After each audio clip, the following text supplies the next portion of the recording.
ഒന്നാം തരം ബലൂൺ തരാം, ഒരു നല്ല പിപ്പി തരാം, ഓടി ഓടി വാ. സത്യൻ മാഷിന്റെ മാനസപുത്രിയാണ്. അതെ, പെൺകുട്ടികളില്ലാത്തതുകൊണ്ട് എപ്പോഴും എന്നോട് വലിയൊരു പ്രത്യേക വാത്സല്യമായിരുന്നു.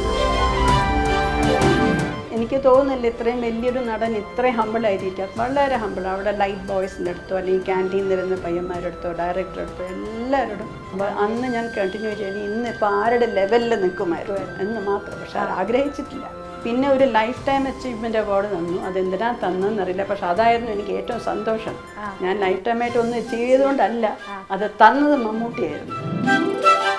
പക്ഷെ എനിക്കിപ്പോൾ ഇഷ്ടമുള്ള ഒരാൾ ബേസിൽ ജോസഫാണ്. ബേസിൽ ജോസഫ് ഭയങ്കര ഇഷ്ടം. എൻ്റെ മോൻ ഇത് ഇൻ്റർവ്യൂ കഴിഞ്ഞപ്പോൾ എന്നോട് വിളിച്ച് കളിയാക്കി പറഞ്ഞു, എന്നെ വിളിച്ചു, അമ്മ ബേസിൽ ജോസഫ് വിളിച്ചിരുന്നു കേട്ടോ. കമൽഹാസൻ സാറായിട്ട് അന്ന് തീരെ കുഞ്ഞാണ്.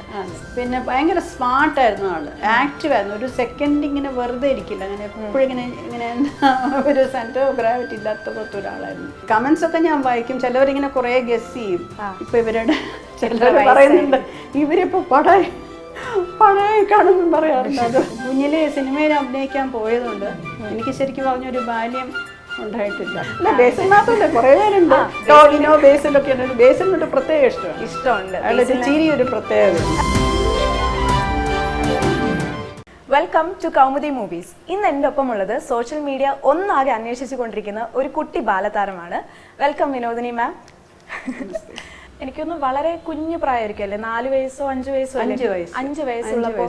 അപ്പൊ അത്രയും പിറകിലോട്ട് പോയാലും ഒരു റെയർ ആയിട്ടുള്ള മെമ്മറീസേ അന്നത്തെ ആ ഒരു അല്ലെ സോങ്ങിനെ പറ്റി. അല്ല, ഈ സിനിമയില് ഈ പെർട്ടിക്കുലർ സോങ്ങിന്റെ പിക്ചറൈസേഷൻ എനിക്ക് ഓർമ്മയുണ്ട്, മൈൻഡിലുണ്ട്. അതെനിക്ക് തോന്നുന്നത് ഒന്നാമത് ആ സെറ്റിന്റെ ആംബിയൻസ്. കാരണം സാധാരണ കാണുന്ന സിറ്റുവേഷനെക്കാട്ടിലും കുറേ കളിപ്പാട്ടങ്ങളും ബലൂണും ഇങ്ങനത്തെ സാധനങ്ങൾ, ആ കുതിര, അതൊക്കെ ഭയങ്കര അട്രാക്റ്റീവ് ആയിരിക്കുന്ന ഒരു സീനായിരുന്നു.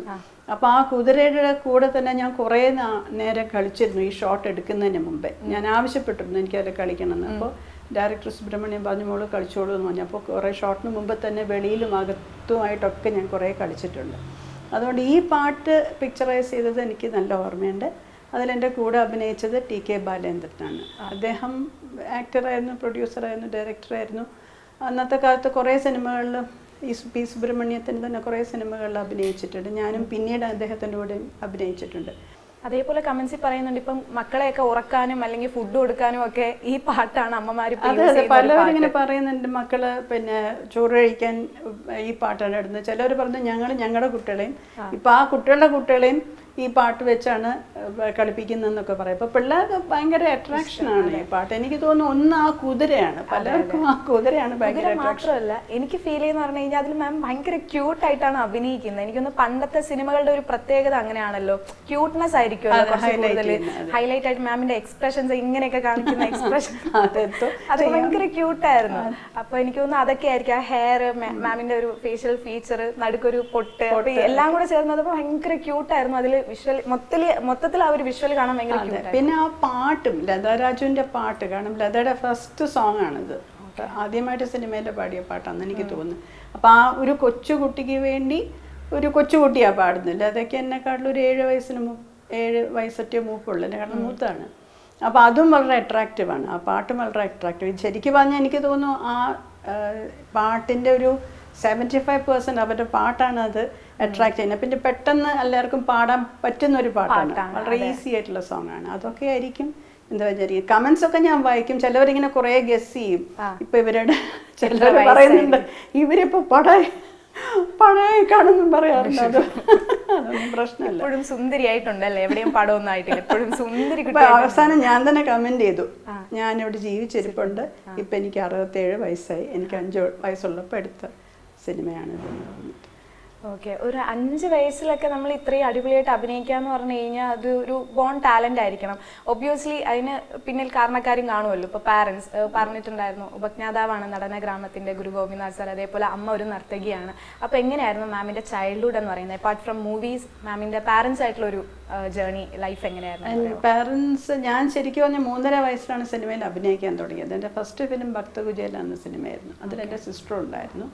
പിന്നെ അത് കഴിഞ്ഞ് പുതിയ ആകാശം പുതിയ ഭൂമി, അത് കഴിഞ്ഞിട്ടാണ് കണ്ണും കരളും സ്നേഹദീപം. ഇതിലേതാണ് ആദ്യം എന്ന് എനിക്കറിയില്ല, സെയിം ഇയർ ആയിരുന്നു. അപ്പോൾ കണ്ണും കരളും കമൽഹാസൻ്റെ ഫസ്റ്റ് മലയാളം ഫിലിം. അപ്പോൾ കുഞ്ഞിലെ സിനിമയിൽ അഭിനയിക്കാൻ പോയതുകൊണ്ട് എനിക്ക് ശരിക്കും പറഞ്ഞൊരു ബാല്യം ഉണ്ടായിട്ടില്ല. കാരണം രാവിലെ സ്കൂളിൽ പോകും, സ്കൂളിൽ ചേർന്നതിന് ശേഷം എൻ്റെ LKG UKG ഒക്കെ ചെന്നൈയിലായിരുന്നു, ചർച്ച് പാർക്ക് കോൺവെൻറ്റിൽ. അപ്പോൾ ഉച്ചവരെ ക്ലാസ് പോകും. ഉച്ചയാകുമ്പോൾ പിന്നെ ഷൂട്ടിങ്ങിന് വണ്ടി വരും, ഷൂട്ടിങ്ങിന് പോകും. പിന്നെ അന്നത്തെ കാലത്ത് ഈ സെറ്റൊക്കെ അവർ വാടകയ്ക്ക് എടുക്കുക ചെയ്യുന്നത് സ്റ്റുഡിയോസിൽ. അപ്പോൾ അവർക്ക് ഇന്ന ടൈമിനകത്ത് തീർക്കണം ഷൂട്ടിങ്. അപ്പോൾ എന്ത് ചെയ്യുന്നത് വെച്ചാൽ ഓഡ് ടൈംസിൽ നൈറ്റിൽ 2 മണി 3 മണി 4 മണി അങ്ങനെയൊക്കെ രാത്രിയൊക്കെ ഞാൻ വർക്ക് ചെയ്തിട്ടുണ്ട്. പിന്നെ വീട്ടിൽ വന്ന് ഉറങ്ങാനേ സമയം ഉണ്ടാവുള്ളൂ. അപ്പോൾ അങ്ങനെ ഒരു ചൈൽഡ്ഹുഡ് ആയിട്ടുണ്ടായില്ല. പിന്നെ പാരൻസ് എൻ്റെ കൂടെ ഷൂട്ടിങ്ങിന് കൂടുതലും വന്നത് അമ്മ തന്നെയാണ്. അച്ഛൻ അങ്ങനെ പറയില്ല. അച്ഛന് ഡാൻസ് ക്ലാസ്സസ് ഒക്കെ ഉള്ളതാണ്. അച്ഛൻ ബിസി ആയിരുന്നു. പിന്നെ കുറേ കാലം അച്ഛൻ ഡൽഹിയിലായിരുന്നു, ഒരു 6 വർഷം. അപ്പോൾ മോസ്റ്റ് ഓഫ് ദ ടൈം അമ്മ തന്നെയായിരുന്നു വന്നുകൊണ്ടിരുന്ന കൂടെ. മാം ഡാൻസ് പഠിച്ചിട്ടുണ്ടോ? ഞാൻ കുറച്ച് പഠിച്ചിട്ടുണ്ട്. ഞാൻ ഈ പറഞ്ഞ പോലെ ഞാൻ ഈ സിനിമയ്ക്ക് പോകുന്നതുകൊണ്ട് പഠിത്തം പ്ലസ് സിനിമ. പിന്നെ ഇതിൻ്റെ ഞാൻ ഇടയ്ക്ക് ഡാൻസ് പഠിക്കാനുള്ള സമയം കിട്ടില്ല. പിന്നെ കുറച്ചൊക്കെ പഠിച്ചിട്ട് അച്ഛൻ്റെ കൂടെ ചില പെർഫോമൻസസ് ഒക്കെ ചെയ്തിട്ടുണ്ട്. പക്ഷേ എൻ്റെ 2 സിസ്റ്റേഴ്സാണ് കുറച്ചുകൂടി നന്നായിട്ട് പഠിച്ചത്. ഇത്രയും വലിയൊരു എന്താ പറയുക, ഒരു ലെജൻഡ് ആയിട്ടുള്ള പാരൻസിൻ്റെ മകളെന്ന് പറയുന്നത് ഒരു വലിയൊരു ഭാഗ്യമാണ്. എന്നാലും പാരൻസിനെ പറ്റിയിട്ടുള്ള മെമ്മറീസ് ഒന്ന് ഷെയർ ചെയ്യാമോ? പാരൻസിനെ പറ്റി മെമ്മറീസ് അച്ഛനെ ഞാൻ പറഞ്ഞില്ല, അച്ഛനെ ഞാൻ കുറച്ച് വലുതായതിന് ശേഷം ശരിക്കും കാണുന്നത്. കാരണം ഈ ഷൂട്ടിങ്ങിനിടയ്ക്ക് പലപ്പോഴും പല ലൊക്കേഷൻസിലാണല്ലോ ഷൂട്ടിങ്. അധികം തമിഴ്നാട്ടിലാണ്, മെഡ്രാസിലായിരിക്കും, ചിലപ്പോൾ കേരളത്തിൽ. ഇപ്പോൾ മെർലൻഡും ഉദയ സ്റ്റുഡിയോസിൻ്റെ ഷൂട്ടിങ്ങൊക്കെ ഇവിടെ ആയിരിക്കും. അപ്പോൾ അച്ഛനെ ഞാൻ കാണുന്നത് കുറവാണ്. പിന്നെ ഞാൻ പറഞ്ഞില്ല 6 കൊല്ലം അച്ഛൻ ഡൽഹിയിലായിരുന്നു. അപ്പോൾ അച്ഛൻ അവധിക്ക് മാത്രമേ വരാറുള്ളൂ. അപ്പോൾ വളരെ കുറച്ചേ കാണാറുള്ളൂ. പിന്നെ എനിക്ക് അച്ഛനെ ആദ്യം കാണുമ്പോൾ ഭയങ്കര പേടിയായിരുന്നു. കാരണം വെച്ചാൽ വലിയ താടിയൊക്കെ ആയിട്ട് മുടിയൊക്കെ നീട്ടിയിട്ട് പേടിയായിരുന്നു. പിന്നെ ഈ മിക്ക സിനിമയിലും അഭിനയിക്കുമ്പോൾ സത്യൻ മാസ്റ്ററാണ് എൻ്റെ അച്ഛൻ. അപ്പോൾ പുള്ളിക്ക് പെൺകുട്ടികളില്ലാത്തതുകൊണ്ട് എപ്പോഴും എന്നോട് വലിയൊരു പ്രത്യേക വാത്സല്യമായിരുന്നു. അപ്പോൾ എപ്പോഴും അച്ഛാന്ന് വിളിപ്പിക്കുക. അപ്പോൾ അവിടെ ചെല്ലുമ്പോൾ എല്ലാവരും പറയും വിനു ദാ അച്ഛാന്ന് പറയും. അപ്പോൾ ഈ അച്ഛനാണോ ആ അച്ഛനോ കൺഫ്യൂഷൻ. അത് ഞാൻ വായിച്ചായിരുന്നു, മാസികയിൽ ഇങ്ങനെ വന്നിട്ടുണ്ടായിരുന്നു, പഴയകാല മാസികയിൽ സത്യൻ മാഷിന്റെ മാനസപുത്രിയാണ് വിനോദിനി മാം എന്നുള്ള രീതിയിൽ. അപ്പം എങ്ങനെ ആ അറ്റാച്ച്മെന്റും ബോണ്ടും ഒക്കെ ഓർമ്മയുണ്ടോ സത്യൻ സാറുമായിട്ടുള്ള? അതെങ്ങനെ ഷൂട്ടിങ്ങിന് പോകുമ്പോൾ എപ്പോഴും ഷോട്ടൊക്കെ കഴിഞ്ഞിട്ടിടയ്ക്ക് ബ്രേക്കിന് എന്നെ അടുത്തെത്തി കാര്യങ്ങളൊക്കെ പറഞ്ഞ് തമാശയൊക്കെ പറഞ്ഞ് കഥകളൊക്കെ പറഞ്ഞ് ഇങ്ങനെ ഇരിക്കും. അതുപോലെ ഭക്ഷണം കഴിക്കുമ്പോൾ അന്ന് പുള്ളി യൂണിറ്റിലെ ഭക്ഷണമല്ല അദ്ദേഹം കഴിക്കുന്നത് സ്പെഷ്യലായിട്ടുള്ള ഭക്ഷണമാണ്. കാരണം അന്നത്തെ ഒരു വലിയ ആക്ടറായിരുന്നല്ലോ സത്യം. അപ്പോൾ തന്തൂരി ചിക്കനൊക്കെ കൊണ്ടുവരും. അന്നത്തെ കാലം അതിന് തന്തൂരി ചിക്കനൊക്കെ കൊണ്ടുവരുമായിരുന്നു. ചെന്നൈയിലാണല്ലോ. അപ്പോൾ എനിക്ക് അമ്മ യൂണിറ്റിലെ ഫുഡ് കഴിച്ച വയറിന് അസുഖം വരുന്ന വെച്ചാൽ അമ്മ എപ്പോഴും തൈര് സാദവും അല്ലെങ്കിൽ തൈരും ചോറും വല്ല മെഴുക്കുരട്ടിയൊക്കെ ആയിരിക്കും. അപ്പോൾ അമ്മ കാണാതെ എന്നെ വിളിക്കും. എന്നിട്ട് വിളിക്കും മോൾ വന്നിവിടെ ഇരുന്ന് മോൾ കഴിച്ച അമ്മ അറിയണ്ടെന്ന് വെച്ചാൽ എനിക്ക് തന്തൂരി ചിക്കനൊക്കെ തരും. ശരിക്കും ഞാൻ തന്തൂരി ചിക്കൻ ആദ്യം കഴിച്ചത് സത്യനങ്കളുടെ അടുത്തുനിന്നാണ്. ഓക്കെ. വേറെ നല്ല ഓർമ്മകളുണ്ട് സാറുമായിട്ട്, അത് ഈ ആക്ട് ചെയ്യുമ്പോൾ ഉള്ള ഓർമ്മകൾ എന്തെങ്കിലുമൊക്കെ പറഞ്ഞു തരും? എനിക്കറിയില്ല, തീരെ കുഞ്ഞായിരിക്കാം ചിലപ്പോൾ, എന്നാലും എന്തെങ്കിലും ഇത്രയും ഓർമ്മകൾ പറഞ്ഞ സ്ഥിതിക്ക് അഭിനയിക്കുമ്പോൾ ഉള്ള ഓർമ്മകൾ. അല്ല, അങ്ങനെ പ്രത്യേകിച്ചൊന്നും എൻ്റെ അടുത്ത് അങ്ങനെ പറഞ്ഞു തരാറില്ല. ഡയറക്ടറാണ് കൂടുതലും പറഞ്ഞു തരുന്നത്. ഡയറക്ടർ കൂടുതലും ഞാൻ വർക്ക് ചെയ്തിട്ടുള്ള പി സുബ്രഹ്മണ്യത്തിൻ്റെ അടുത്തും സേതുമാധവൻ, കെ സേതുമാധവൻ. ബാക്കി എല്ലാവരുടെ കൂടെ വർക്ക് ചെയ്തിട്ടുണ്ട്. പി ഭാസ്കറിൻ്റെ കൂടെ വർക്ക് ചെയ്തിട്ടുണ്ട്, എം കൃഷ്ണനാരുടെ കൂടെ വർക്ക് ചെയ്തിട്ടുണ്ട്, കുറേ പേരുടെ കൂടെ വർക്ക് ചെയ്തിട്ടുണ്ട്. അന്നത്തെ കാലത്ത് രാമുകാരിയായിട്ട് ഒഴിച്ച് ബാക്കി എല്ലാവരുടെയും കൂടെ ഞാൻ വർക്ക് ചെയ്തിട്ടുണ്ട്. അപ്പോൾ സത്യൻ അങ്കിൾ അങ്ങനെ പറഞ്ഞതായിട്ട് എനിക്ക് ഓർമ്മയില്ല. ഡയറക്ടർ പറയും, അപ്പോൾ ചിലപ്പോൾ അനുസരിക്കും ചിലപ്പോൾ അനുസരിക്കില്ല. അപ്പോൾ എപ്പോഴും ഇങ്ങനെ എന്താ എന്നെ സോപ്പിട്ടുകൊണ്ടിരിക്കും, കളിപ്പാട്ടങ്ങൾ ചോക്ലേറ്റ്സ് ഒക്കെ വാങ്ങിച്ച് വെച്ചിട്ട്. ഇപ്പോൾ ഇതിങ്ങനെ നന്നായിട്ട് ചെയ്ത് ചോക്ലേറ്റ് തരുന്നപ്പോൾ ചിലപ്പോൾ നല്ല മൂടാണെങ്കിൽ നല്ലോണം ചെയ്യും. ഓക്കെ. പ്രേം നസീർ സാറിൻ്റെയും മകളായിട്ട് അഭിനയിച്ചിട്ടില്ല. ഞാൻ അഭിനയിച്ച ഏതോ 1-2 സിനിമയിൽ അദ്ദേഹം ഉണ്ട്. അപ്പോൾ ഞങ്ങളുടെ പണ്ട് സിനിമകളെല്ലാം കണ്ടിന്യൂസ് ആയിട്ടല്ലല്ലോ സീൻസ് എടുക്കുന്നത്. ചിലപ്പോൾ ബാക്കിലെ സീനായിരിക്കും ഫസ്റ്റ് എടുക്കുന്നത്, അങ്ങനെയൊക്കെ വരും. അപ്പോൾ ആ സമയത്ത് അദ്ദേഹത്തിന് പരിചയപ്പെട്ടത്. അദ്ദേഹം വളരെ സ്നേഹമുള്ള ആൾ, വെരി ഹമ്പിൾ. ഇത്രയും എനിക്ക് തോന്നുന്നില്ല ഇത്രയും വലിയൊരു നടൻ ഇത്രയും ഹമ്പിളായിരിക്കും. വളരെ ഹമ്പിൾ. അവിടെ ലൈറ്റ് ബോയ്സിൻ്റെ അടുത്തോ അല്ലെങ്കിൽ ക്യാൻറ്റീനിൽ നിന്ന് വരുന്ന പയ്യന്മാരുടെ അടുത്തോ ഡയറക്ടറുടെ അടുത്തോ എല്ലാവരോടും നല്ല ലോഹിയാണ്. ഓക്കെ. അന്നത്തെ സിനിമാ സെറ്റിന്റെ ഓർമ്മകൾ എന്തെങ്കിലും ഉണ്ടോ? എങ്ങനെയായിരുന്നു എന്നുള്ളൊരു ഓർമ്മ? അധികവും ഔട്ട്ഡോർ സിനിമ ലൊക്കേഷൻസ് ആകുമ്പോൾ പുറത്തൊക്കെ പോയി എടുക്കും. പിന്നെ വേറെ ബിൽഡിങ്സിനകത്തു നിന്നുള്ള ഒരു ഷൂട്ടിംഗ് ഒന്നുമില്ല. ഏത് ബിൽഡിംഗ് ആണെങ്കിലും, ഇപ്പോൾ ഒരു കല്യാണ മണ്ഡപമാണെങ്കിലോ ഒരു ഹോസ്പിറ്റലാണെങ്കിലോ അതെല്ലാം സെറ്റിനകത്ത് ഉണ്ടാക്കുകയാണ്, ക്രിയേറ്റ് ചെയ്യാണ് ചെയ്യുന്നത്. അപ്പോൾ 1-2 സിനിമകൾ മാത്രം എനിക്ക് തോന്നിയത് മെഡ്രാസിലെ മണവാട്ടി എന്നൊരു സിനിമയിൽ ഒരു പാട്ടുണ്ട്, അറബി കഥയിൽ അങ്ങനെ എന്തോ ഒരു പാട്ട്, രാജകുമാരൻ എന്നൊരു പാട്ട്. അതിൻ്റെ ഷൂട്ടിംഗ് ഒരു വലിയൊരു വീട്ടിൽ അവരുടെ ഗാർഡനിലൊക്കെ ആയിരുന്നു.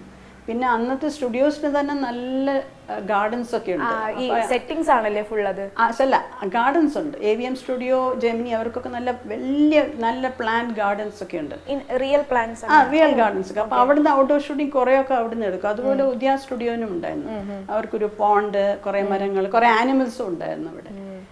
അല്ലാത്തപ്പോഴൊക്കെ ഈ സെറ്റിനകത്ത് തന്നെ ഇപ്പോൾ ഒരു ഹോസ്പിറ്റലായാലും സ്കൂളായാലും അതെല്ലാം സെറ്റിനകത്ത് സെറ്റ് ചെയ്തിട്ടാണ് കാണിക്കുന്നത്. അപ്പം മാം ഇപ്പോൾ പറഞ്ഞു സ്കൂൾ വിട്ടാൽ പിന്നെ അത് കഴിഞ്ഞ് ആക്ടിങ് ആണ്. അപ്പം ഒരു കുഞ്ഞു കുട്ടി എന്നുള്ള രീതിയിൽ നോക്കുമ്പോൾ അത് വളരെ ഹെക്റ്റിക് ആയിരിക്കും. അപ്പം നമുക്ക് തന്നെ സ്കൂളിൽ പോയിട്ട് ട്യൂഷന് പോകാന്ന് പറയുന്നത് തന്നെ നമുക്ക് പറ്റാത്ത പരിപാടിയായിരുന്നു. അപ്പോൾ എങ്ങനെയായിരുന്നു മാം ഈ സ്കൂളും ആ സമയത്ത് ഈ ഒരു ആക്ടിങ്ങും എങ്ങനെയായിരുന്നു? ഹെക്റ്റിക് ആയിരുന്നു? വളരെ ഹെക്റ്റിക് ആയിരുന്നു. കാരണം ഉറങ്ങാൻ സമയം കിട്ടില്ല. കാരണം രാത്രി ഷൂട്ടിംഗ് ആയിരിക്കും, രാവിലെ സ്കൂളിൽ പോകും. അന്ന് ചെറിയ ക്ലാസ് ആണെങ്കിൽ പോലും. അപ്പോൾ ക്ലാസ്സിനകത്തൊക്കെ ഇരുന്ന് ഞാൻ ഉറങ്ങുമായിരുന്നു. അപ്പം നഴ്സറിയിൽ പഠിക്കുമ്പോൾ ഒരു രസമുള്ള ഇൻസിഡൻറ്റ് ഉണ്ടായി. ക്ലാസ്സിൽ ഇങ്ങനെ ഉറങ്ങിയപ്പോൾ ഒരു ടീച്ചർ ചോദിച്ചു, എന്താ ഈ കുട്ടി ഇങ്ങനെ ക്ലാസ്സിലിരുന്ന് ഉറങ്ങുന്നത്? അപ്പോൾ വേറൊരു ടീച്ചർ, അവരൊരു പാഴ്സിയായിരുന്നു, അവരുടെ പേര് മിസ് ഇറാനി എന്നായിരുന്നു. അപ്പോൾ അവർ പറഞ്ഞു ഈ കുട്ടി ഷൂട്ടിങ്ങിന് പോകുന്നുണ്ട്. അപ്പം ഞാൻ വിചാരിച്ചു ഇങ്ങനെ ഇവർക്കറിയുന്നു ഞാൻ ഷൂട്ടിങ്ങിന് പോകുന്നു. അപ്പോൾ ഇവരുടെ റിലേറ്റീവ് ആയിരുന്നു അവിടുത്തെ ക്യാമറമാൻ മെല്ലി ഇറാനി എന്ന് പറഞ്ഞ വളരെ ഫേമസ് ആയിട്ടുള്ള ഒരു സിനിമാറ്റോഗ്രാഫർ ആയിരുന്നു. അപ്പോൾ അദ്ദേഹം ഇവരോട് പറഞ്ഞിട്ട് നിൻ്റെ സ്റ്റുഡൻ്റ് എൻ്റെ അവിടെ സിനിമയിൽ അഭിനയിക്കാൻ വരുന്നുണ്ടെന്ന്. അങ്ങനെ മിസ് ഇറാനി പറഞ്ഞിട്ട് അവിടെ എല്ലാവർക്കും മനസ്സിലായി ഞാൻ സിനിമയിൽ അഭിനയിക്കാൻ പോകുന്നു. പിന്നെ പോരാതെ കണ്ണും കരലും എന്ന് പറഞ്ഞ സിനിമയിൽ ഒരു പാട്ട് സ്കൂളിൽ വെച്ച് തന്നെയാണ് പിക്ചറൈസ് ചെയ്തിട്ടുള്ളത്. എനിക്കൊന്ന് 10-15 മൂവീസ് ചെയ്തിട്ടുണ്ടല്ലേ ടോട്ടൽ? 16 മൂവീസ് ചെയ്തു. അതിൽ 15 മൂവീസും ബാലതാരമായിട്ടാണ് അഭിനയിച്ചത്. ഒരു മൂവിയിൽ ഹീറോയിൻ ആയിട്ട് അഭിനയിച്ചു. ദേവി ആയിരുന്നു അല്ലേ? ദേവി കന്യാകുമാരിയിൽ. എത്ര വയസ്സുണ്ടായിരുന്നു ആ മൂവി ചെയ്യുമ്പോൾ? 16 ഉണ്ടായിരുന്നു. അപ്പം ആ ഒരു സെറ്റിലെ ഓർമ്മകളും ആ ഒരു കൂടെ അഭിനയിച്ച ആളുകളെയൊക്കെ ഓർമ്മയുണ്ട്? അന്ന് എൻ്റെ ഒപ്പം ആ സിനിമയിൽ ഉണ്ടായിരുന്ന അഭിനയിച്ച ആൾക്കാർ, ഒന്ന് റാണി ചന്ദ്ര, അവർ ജീവിച്ചിരിപ്പുള്ളവർ, ആർക്കാഷിൽ മരണപ്പെട്ടു, അവരുണ്ടായിരുന്നു ആ സിനിമയിൽ. പിന്നെ ആറന്മുള പൊന്നമ്മ, കവിയൂർ പൊന്നമ്മ, അവരുടെ കൂടെ അഭിനയിച്ചിട്ടുണ്ട്. ഞാൻ അവരായിട്ടുള്ള സീൻസൊക്കെ ഉണ്ട്. പിന്നെ ഉള്ളത് വഞ്ചിയൂർ മാധവൻ നായർ, അത് TK ബാലേന്ദ്രൻ്റെ ബ്രദറാണ്. അദ്ദേഹമാണ് ഈ കണ്ണ അല്ലില്ല കണ്ണ എന്നുള്ള പാട്ടിൽ അങ്ങേരെ ഒരു മുക്കുവനെ സേവ് ചെയ്യുന്നൊരു പാട്ടാണ്. ദേവി മുക്കോത്തിയുടെ വേഷത്ത് പോയിട്ട് സേവ് ചെയ്യുന്നത്. അപ്പം അതിലാണ് അദ്ദേഹം അഭിനയിച്ചു. പിന്നെ ശാന്തി ഉണ്ടായിരുന്നു. പിന്നെ എനിക്ക് തോന്നുന്നു പിന്നെ കുറച്ച് പേരൊക്കെ എനിക്ക് അത്ര വലിയ ഓർമ്മ വരുന്നില്ല. ഉണ്ണിമേരി ഉണ്ടായിരുന്നു എന്ന് തോന്നുന്നു, അവരൊക്കെ ഉണ്ടായിരുന്നു. അല്ല, ശിവൻ്റെ വേഷം ചെയ്തത് ഒരു ആന്ധ്രാപ്രദേശിൽ നിന്ന് ഒരാളായിരുന്നു. അവർ ശരിക്ക് പിന്നെ ശിവകുമാറിനെയാണ് കാസ്റ്റ് ചെയ്യാനിരുന്നത്, നമ്മുടെ സൂര്യയുടെയും പുള്ളിയുടെ കിരീടം വെക്കുമ്പോൾ പുള്ളിയുടെ അവളുടെ അച്ഛൻ. അപ്പോൾ കിരീടം വെക്കുമ്പോൾ ഹൈറ്റ് ശരിയാകത്തോണ്ട് വേറൊരാൾ സിംഗപ്പൂരിൽ നിന്നങ്ങാണ്ട് ഒരു എങ്ങനെയായിരുന്നു മൂവിയിലേക്ക് വരാനുണ്ടായ സാഹചര്യം? എങ്ങനെയായിരുന്നു മൂവിയിലേക്ക്? ഞാൻ ആക്സിഡൻ്റലായിട്ടാണ് വന്നത്. വെച്ചാൽ മൂവി അഭിനയിക്കണം എന്ന് വിചാരിച്ച് പോയതല്ല. എൻ്റെ ചേച്ചി ഭക്തകുചേലയിൽ അഭിനയിച്ചിട്ടുണ്ടായിരുന്നു. അപ്പോൾ ചേച്ചി അതിന് മുമ്പ് തന്നെ 2 സിനിമയിൽ അഭിനയിച്ചു. ഒന്ന് ലില്ലി എന്ന് പറഞ്ഞൊരു പഴയ സിനിമ, പ്രേം നസീറിൻ്റെ കൂടെ ബാലതാരമായിട്ട്. പിന്നെ ലൈല മജ്നു, പഴയ ലൈല മജ്നു, നല്ല പാട്ടുകളൊക്കെ ഉള്ള സിനിമ. അതിലൊരു പാട്ടുണ്ട്, കൂട്ടിനിളങ്കിളി കുഞ്ഞാറ്റക്കിളി കൂടും വെടിഞ്ഞിട്ട് പോകല്ലേ. അപ്പോൾ അതിൽ ചേച്ചി കൊച്ചി ലൈലയായിട്ട് അഭിനയിച്ചു. അപ്പം എനിക്ക് തോന്നുന്നു ചേച്ചിയുടെ 3rd ഫിലിമായിരുന്നു ഭക്തകുചേല, കുറച്ച് വലിയ കൃഷ്ണനായിട്ട്.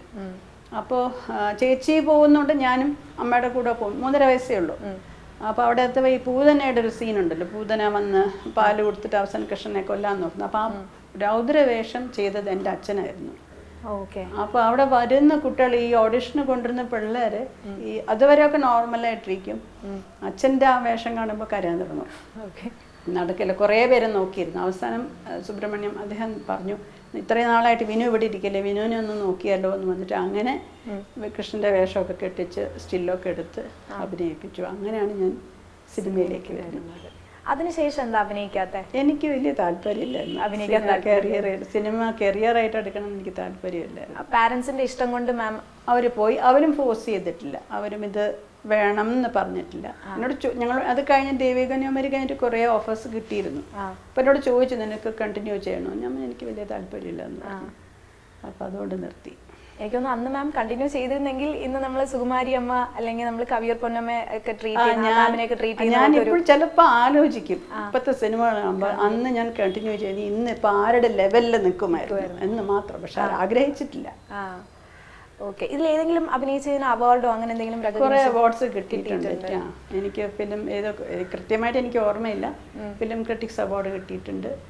പിന്നെ കിട്ടിയിട്ടുള്ളത് ഫിലിം ഫെയറിന്റെ അവാർഡ് ഒരു 2-3 അവാർഡ്സ് കിട്ടിയിട്ടുണ്ട്. പിന്നെ ഈ ഭക്തകുചേല 100 ദിവസം ഓടി അതിനന്ന് അവാർഡ് ഗവർണർ ശ്രീ വി ഗിരിയായിരുന്നു, അദ്ദേഹത്തിൽ നിന്ന് മേടിച്ചിട്ടുണ്ട്.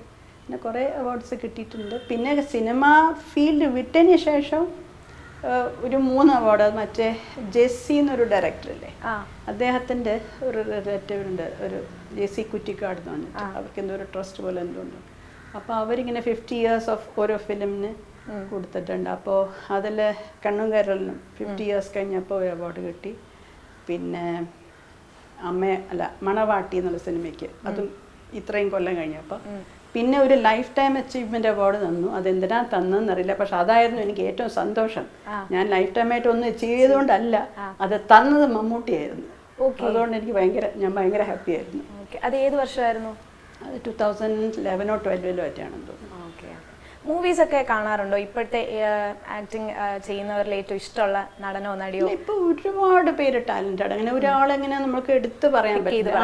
അതാച്ചാ ഞാൻ തന്നെ സർപ്രൈസ്ഡ് ആവും. കാരണം പുതിയ പുതിയ പിള്ളേർ വരുന്നത് ഓരോ ഇൻഹിബിഷൻസ് അല്ല. അതാച്ചാ ഒരു ആക്ടിങ് ഒരു പാരമ്പര്യം ഇല്ലാത്തവർ പോലും, ഇപ്പൊ ഞാരുടെ മക്കളൊന്നും അങ്ങനെ അല്ലാത്തവർ പോലും അവരും നല്ല ആക്ടേഴ്സാണ്. പക്ഷെ ഞാൻ പറഞ്ഞ പുതിയ പുതിയ ആൾക്കാർ ഓരോ സിനിമ കാണുമ്പോൾ ഓരോരോ പുതിയ പെൺകുട്ടികളായാലും ശരി. പക്ഷെ എനിക്ക് ഇപ്പൊ ഇഷ്ടമുള്ള ഒരാൾ ബേസിൽ ജോസഫാണ്. ബേസിൽ ജോസഫ് ഭയങ്കര ഇഷ്ടം. പിന്നെ എനിക്ക് സിനിമ, ഞാൻ എല്ലാ സിനിമയും കാണില്ല. ക്രൈം സിനിമ കാണും, പക്ഷെ ഒരുപാട് വയലൻസ് ഉണ്ടെങ്കിൽ എനിക്കത് ഇരിക്കാൻ പറ്റില്ല. അങ്ങനെ അല്ലാത്ത ഫാമിലി സ്റ്റോറീസ്, പിന്നെ ഇൻവെസ്റ്റിഗേറ്റീവ് ആയിട്ടുള്ള സിനിമകൾ ഒരുപാട് ക്രൈം ഇല്ലെങ്കിൽ കാണും, അല്ലാതെ കാണാറില്ല. അതായത് കുറച്ച് നമ്മൾ എന്താ പറയാ, ഫീൽ ഗുഡ് മൂവീസ് ആണ് മാമിന് കൂടുതലും. ഇപ്പോഴത്തെ ഒരുപാട് മസാല അടിപൊളി ബഹളം അങ്ങനത്തതൊന്നും ഇഷ്ടമല്ല. തമാശ മൂവീസ്, ഫാമിലി മൂവീസ്. ബേസിൽ ജോസഫിനെ ഇഷ്ടമാണ്. ബേസിൽ ജോസഫിനെ ഇഷ്ടമാണ്. ഓക്കെ. നേരത്തെ ഞാൻ വന്ന സമയത്ത് ചോദിച്ചായിരുന്നു മൂവീസ് ഇനി വന്നാൽ ചെയ്യുമെന്ന് ചോദിച്ചായിരുന്നു. ഇപ്പോൾ പറഞ്ഞു എനിക്ക് മൂവി ചെയ്യാൻ താല്പര്യമില്ല എന്ന് പറഞ്ഞു. അപ്പോൾ ബേസിൽ ജോസഫിന്റെ അമ്മയായിട്ടോ അല്ലെങ്കിൽ ഒരു ഇമ്പോർട്ടന്റ് ക്യാരക്ടറായിട്ടോ? എൻ്റെ മോൻ ഇത് ഇന്റർവ്യൂ കഴിഞ്ഞപ്പോൾ എന്നോട് വിളിച്ചു കളിയാക്കി പറഞ്ഞു, എന്നെ വിളിച്ചു, അമ്മ ബേസിൽ ജോസഫ് വിളിച്ചിരുന്നു കേട്ടോ അമ്മ സിനിമയ്ക്ക്, ഞാൻ ബേസിൽ ജോസഫ് നേരിട്ട് വിളിക്കട്ടെ എന്ന്. എനിക്കിപ്പോ പറഞ്ഞപ്പോ തോന്നി ഇപ്പൊ ഒരു അമ്മ റോളൊക്കെ ബേസിലിന്റെ ചെയ്യാനായിട്ട് മാം ഒരു ആപ്റ്റ് ആയിരിക്കും. എനിക്ക് അല്ല, ആ കാലിബറൊക്കെ പോയി, പണ്ടത്തെ കഴിവൊക്കെ പോയി. അല്ല, എന്നാലും ഒരു ഓപ്പർച്യൂണിറ്റി വന്നു മാമിന്. തോന്നുന്നില്ല, എന്നാലും ചെയ്യില്ല. ഓക്കെ. പക്ഷെ മോഡലിംഗ് ചെയ്യാൻ ഇഷ്ടമുണ്ടല്ലേ? മോഡലിംഗ് ചെയ്യാൻ എനിക്ക് ഇഷ്ടമായിരുന്നു. പക്ഷെ അന്നൊന്നും ആരും മോഡലിംഗ്, ഞാൻ ചെറുതിൽ ഏതൊരു സമയത്ത് ഞാൻ മോഡൽ ചെയ്തിട്ടുണ്ട്, ചെറിയ കുട്ടിയായിട്ട്. ഓർമ്മയില്ല, PRD പബ്ലിക് റിലേഷൻസ് ഡിപ്പാർട്ട്മെന്റിന് വേണ്ടിയിട്ട് എന്താ ചെയ്തതെന്നൊന്നും എനിക്ക് ഓർമ്മയില്ല. പക്ഷെ നമ്മുടെ വയസ്സിനനുസരിച്ചൊരു മോഡലിംഗ് ഒക്കെ ചെയ്യാൻ ഇഷ്ടമാണ്. വെച്ചാൽ അത് മെനക്കെട്ട പണിയല്ലോ. സിനിമ അഭിനയം നല്ല മെനക്കെട്ട ജോലിയാണെന്ന് അറിയാം. എങ്ങനെ ഉണ്ടായിരുന്നു ആ ഒരു കമൽഹാസൻ സാറായിട്ടുള്ള? അന്ന് തീരെ കുഞ്ഞാണ്, സ്റ്റിൽ എങ്ങനെയായിരുന്നു? എനിക്ക് തോന്നുന്നു മാമിനെക്കാളും 4-5 വയസ്സിന് ഡിഫറൻസ്. എന്റെ ചേച്ചിയുടെ പ്രായമാണെന്ന് തോന്നുന്നു, 5 വയസ്സിന് മൂപ്പുണ്ട്. രണ്ടുപേരും കുഞ്ഞുങ്ങളായിരുന്നു. അപ്പോൾ ഓർമ്മയുണ്ടോ എന്തെങ്കിലും ഇടയ്ക്കുന്ന സമയത്ത് ഇങ്ങനെ ഷോർട്സിനിടയ്ക്ക് കളിക്കുകയൊക്കെ ചെയ്യും. പിന്നെ ഭയങ്കര സ്മാർട്ടായിരുന്നു ആള്, ആക്റ്റീവ് ആയിരുന്നു. ഒരു സെക്കൻഡ് ഇങ്ങനെ വെറുതെ ഇരിക്കില്ല, അങ്ങനെ എപ്പോഴും ഇങ്ങനെ ഒരു സെന്റർ ഓഫ് ഗ്രാവിറ്റി ഇല്ലാത്ത പോലത്തെ ഒരാളായിരുന്നു. അപ്പോൾ പിന്നെ കളിക്കും. പിന്നെ ഞങ്ങളുടെ വീട്ടിൽ വരുമ്പോൾ അവിടെ വലിയ മാവുണ്ട്, അതിൻ്റെ മണ്ടയ്ക്കൊക്കെ വലിയ കയറുകയൊക്കെ ചെയ്യും. ആരും പറഞ്ഞാലൊന്നും കേൾക്കില്ല. പക്ഷെ ഇതൊക്കെ ആണെങ്കിലും ഷോട്ട് എടുക്കാൻ നേരത്ത് ഭയങ്കര കളി തിരിയൊക്കെ മാറി ഭയങ്കര സീരിയസ് ആവും. ഈ ഒരു പാട്ട് ഓർമ്മയുണ്ടോ? എല്ലാരും പാടാൻ പറയുന്നുണ്ട്. അല്ല, പാടിയിട്ടുണ്ടോ ഇതുവരെ? പാടും. നമുക്കൊന്ന് ജസ്റ്റ് ഒന്ന് പാടി 2-3 വരി പാടാം. മതി. ഒന്നാം തരം ബലൂൺ തരാം, ഒരു നല്ല പിപ്പി തരാം, ഓടി ഓടി വാ, ഓടി ഓടി ഓടി വന്നൊരു മുത്തം തന്നാട്ടെ, ചക്കര മുത്തം തന്നാട്ടെ. നന്നായിട്ടുണ്ട്. പാട്ട് പഠിച്ചിട്ടുണ്ടോ മാം? ഇല്ല, പാട്ട് പഠിച്ചിട്ടില്ല. പക്ഷെ പാട്ട് വലിയ ഇഷ്ടമാണ്, പഠിച്ചിട്ടില്ല. ചൈൽഡ്ഹുഡ് മെമ്മറീസ് എങ്ങനെയായിരുന്നു? സ്കൂളിൽ പോയത്, അതിനുശേഷം കോളേജ് മെമ്മറീസ് ഒക്കെ എങ്ങനെയായിരുന്നു?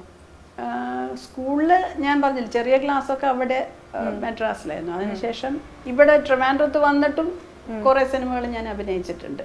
ഇതേപോലെ കണ്ടിന്യൂ ചെയ്തു. ഹാഫ് ഡേ സ്കൂള്, പിന്നെ ആക്ടിങ്ങിന് പോകും. കോളേജിൽ എത്തിയപ്പോഴാണ് ഈ കന്യാകുമാരി സിനിമ അഭിനയിച്ചത്, ദേവി കന്യാകുമാരി. അപ്പോൾ ഇങ്ങനെ ഓഫർ വന്നപ്പോൾ എനിക്ക് ആദ്യം ഭയങ്കര പേടിയായിരുന്നു. കാരണം അന്നത്തെ കാലത്തൊന്നും ഈ സിനിമ അഭിനയിക്കാൻ പോകുന്നൊരു നല്ലൊരു അസോസിയേഷൻ ആയിരുന്നില്ല. പലവർക്കും ഇങ്ങനെ ചിലവർ അഭിനയിക്കാൻ പോയി ചില ലവ് സീൻസൊക്കെ ചെയ്യുമ്പോഴത്തേക്കും പിന്നെ കോളേജിൽ വരുമ്പോൾ പിള്ളേർ കൂവും എന്നൊക്കെ പറയും. എനിക്ക് പറഞ്ഞ് കേട്ടിട്ടുണ്ട്, എനിക്കറിയില്ല. അപ്പോൾ എനിക്ക് പേടിയായിരുന്നു, ഞാനിനി സിനിമയൊക്കെ അഭിനയിക്കാൻ പോയിട്ട് കോളേജിൽ പഠിക്കാൻ വരുമ്പോൾ പിള്ളേർ കൂവോന്നൊക്കെ. അങ്ങനെയൊന്നും ഉണ്ടായിട്ടില്ല, ഒരു പേടിയായിരുന്നു. എന്നാലും ചിലപ്പോഴൊക്കെ ചില അനുഭവങ്ങൾ ഉണ്ടായിട്ടാണ്. ഞാൻ വിമൻസ് കോളേജ് പഠിക്കുമ്പോൾ ഇത് അഭിനയിച്ചതിന് ശേഷം ഒരിക്കൽ ഞാൻ കാറിൽ പിന്നെ പോകുമ്പോൾ വെള്ളയമ്പലം റൗണ്ടാനായിട്ട് അവിടെ വെച്ച് ചെറിയൊരു ട്രാഫിക് ബ്ലോക്ക് ഉണ്ട്. അപ്പം ഞങ്ങളുടെ ഡ്രൈവർ മാറി വിമൻസ് കോളേജിൽ ബസ്സിന് ഓവർടേക്ക് ചെയ്യാൻ നോക്കി. അപ്പം അതിനകത്തുള്ള പിള്ളേർ ഉറക്കെ ദേവി കന്യാകുമാരിയിലെ പാട്ട് പാടി, ദേവി കന്യ കോറസ് ആയിട്ട് റോട്ടിൽ. അപ്പം ഇതെല്ലാം അറിയുന്ന ആരുമാണ് അത് ചെയ്തത്. അപ്പം അത് ഭയങ്കര എംബാരസിങ് ആയിരുന്നു. അന്നത്തെ മൂവി റിലീസൊക്കെ എങ്ങനെയായിരുന്നു? ഓർമ്മയുണ്ടോ ഈ നായികയായിട്ട് അഭിനയിച്ചതിന് ശേഷം? ഇപ്പൊ ഇന്ന് നമ്മൾ കാണുമ്പോൾ പറയുമ്പോൾ ഒരു പടം റിലീസായി കഴിഞ്ഞാൽ ഇന്റർവ്യൂസ്, പ്രൊമോഷൻസ് അങ്ങനെയൊക്കെ ഉണ്ടല്ലോ. അന്നത്തെ മൂവി റിലീസ് ഒന്നാമത് TV ചാനൽസ് ഇല്ലല്ലോ, ആകെ ഉള്ളത് പത്രവും മാസികകളില്ല. അങ്ങനെയൊന്നും പ്രൊമോഷൻസ് ഒന്നും ഉണ്ടായിട്ടില്ല. തിയേറ്ററിലൊക്കെ പോയി തിയേറ്ററിൽ നമുക്ക് പ്രിവ്യൂ കാണിക്കും. പ്രിവ്യൂ കാണിക്കുന്ന സമയത്ത് നമ്മൾ പോകും. ചിലപ്പോൾ ആ പ്രിവ്യൂ കാണാനായിട്ട് ചിലപ്പോൾ ചില VIPs ലൈക്ക് മിനിസ്റ്റേഴ്സോ അങ്ങനെ ആരെങ്കിലും വരും. അങ്ങനെ പ്രിവ്യൂസിന് മാത്രമേ വന്നിട്ടുള്ളൂ. പിന്നെ ഈ മെർലിൻ സ്റ്റുഡിയോയിലൊക്കെ നമ്മൾ ആക്ട് ചെയ്ത് ഷോർട്സ് സീൻസ് തന്നെ അവർ റഷസ് കാണിക്കും. റഷസ് എന്ന് പറയുമ്പോൾ അവിടെ തന്നെ ഒരു തിയേറ്റർ ഉണ്ടാവും, അതിനകത്തിട്ട് നമ്മളെ കാണിക്കും. അത് പ്രൈവറ്റായിട്ട്, അതാണ് സ്റ്റുഡിയോനകത്ത്, അത് സ്വന്തം സ്റ്റുഡിയോ ഉള്ളവർക്കേ ഉള്ളൂ. പിന്നെ ഇങ്ങനെ പ്രിവ്യൂവിന് വിളിക്കാറുണ്ട്. ദേവി കന്യാകുമാരിയിലെ പ്രിവ്യൂവിന് പോയത് എനിക്ക് ഓർമ്മയുണ്ട്, മറ്റേതൊന്നും എനിക്ക് പോയത് ഓർമ്മയില്ല. അന്ന് ഇത് കുറേ മിനിസ്റ്റേഴ്സോ അവരൊക്കെ ഉണ്ടായിരുന്നു. ഓക്കെ. അപ്പോൾ മാമിൻ്റെ ഒത്തിരി വിശേഷങ്ങൾ നമ്മൾ ഇതിനോടകം തന്നെ ചോദിച്ചറിഞ്ഞിട്ടുണ്ട്. മാം പറഞ്ഞതുപോലെ ഇനി ഒത്തിരി ആഡ് മൂവീസിൽ കാണട്ടെ. അത് ത്രൂ മാമിൻ്റെ ഇൻഹിബിഷൻസ് ഒക്കെ മാറി ഇനി ഇതേപോലെ ബേസിലിൻ്റെ അമ്മയായും മറ്റു നടന്മാരുടെ അമ്മയായിട്ടൊക്കെ. കുറേ പേരുണ്ട്, ടോവിനോ ബേസിലൊക്കെ ഉണ്ട്. ബേസിലിനൊരു പ്രത്യേക ഇഷ്ടമുണ്ട്, ചിരി ഒരു പ്രത്യേകതയാണ്. ബേസിലിന്റെ കൂടെ അഭിനയിക്കാൻ പറ്റട്ടെ, അമ്മയായിട്ടും ഇനി മറ്റ് പ്രധാന കഥാപാത്രങ്ങളായിട്ട് നമുക്കിനി കാണാൻ പറ്റട്ടെ, ഇൻഹിബിഷൻസ് ഒക്കെ മാറി കാണാൻ പറ്റട്ടെ എന്ന് ഞാൻ ആശംസിക്കുന്നു. Thank you so much ma'am. Thank you.